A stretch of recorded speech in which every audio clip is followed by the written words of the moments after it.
I'm Keith Allen. I'm currently Deputy Director of the Humanities Research Centre. I'm also one of the research champions for the Culture and Communication Research team. I'm based in the Philosophy Department, where my research interests mostly focus on issues surrounding the philosophy of perception. This talk is about a topic that Mark Jenner, the other research champion for culture and communication, and I are developing as part of the theme, and it focuses on what we call digitally enabled sensory experiences. So digital technology allows us to perceive people, places and things that are, for one reason or another, inaccessible to us. This might be because they're physically distant, because they're in the past and so no longer exist, or because they're merely possible. The measures that have been put in place to stop the spread of coronavirus have greatly increased our reliance on digitally enabled sensory experiences, particularly those that allow us to experience things that are physically distant. So, for instance, galleries and museums have moved their collections online. We've been able to virtually visit significant places and landscapes via live webcams like this, which is the North York Moors Railway webcam at Goatland. We can attend personally and culturally significant events like birthdays, graduation ceremonies, marriages, funerals via live streaming.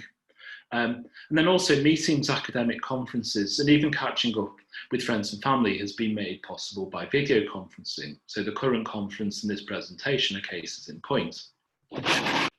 So I'm interested in the novel forms of sensory experience that are mediated and enabled by digital technology. These forms of sensory experience are interesting for their own sake. They play a distinctive and ever-increasing role in our day-to-day lives. And there are interesting questions about their nature, but also their value, both personally and culturally. But digitally enabled sensory experiences are also interesting because what they can tell us about ordinary sensory experiences that aren't mediated or enabled by digital technology.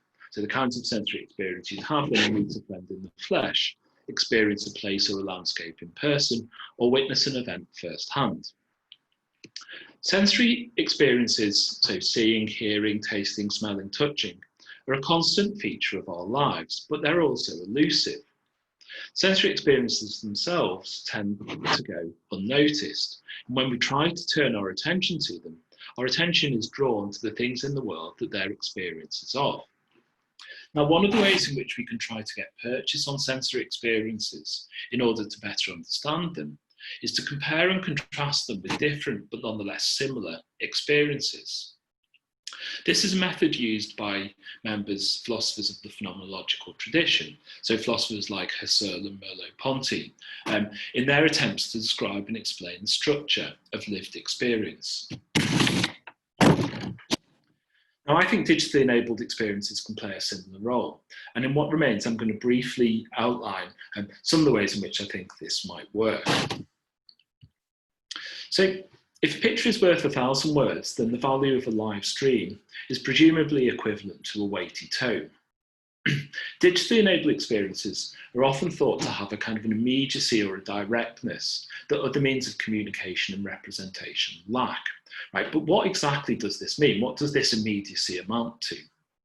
Now, I think part of their directness or their immediacy is plausibly related to the fact that, like photographs and representational art more generally, digitally enabled sensory experiences cause similar kinds of experience to the experience or to the sensory experiences that we would have if we were looking or experiencing something in person. So unlike a written description of the scene, for instance, we don't need to employ imagination or other cognitive abilities to think about how things look, sound, feel, or taste, or at least not to the same extent. Now, at the same time, however, I think one way in which a live feed differs from a photograph is that it's responsive to changes in the scene and the objects in the scene. So, for instance, as I'm talking, as I'm moving, the live feed that you're watching now is responsive to those changes. Moreover, given the speed with which the images are transmitted, these changes occur near enough in real time. Now, a photograph, by contrast, captures a fixed moment in time. It shows you how something was at a particular time, and can represent how it might be, but it doesn't show you how it is right now during this particular stretch of time. Now, I think this points towards one way of understanding immediacy, according to which both digitally enabled sensory experiences and ordinary sensory experiences can be immediate. Right? Both can involve a responsiveness to how things are in the world, such that both can change as a result of changes in the world. But arguably, this isn't the only relevant sense of immediacy, and I think there's another important sense in which digital experiences differ from ordinary sensory experiences. So digital experiences are mediated by images on a screen.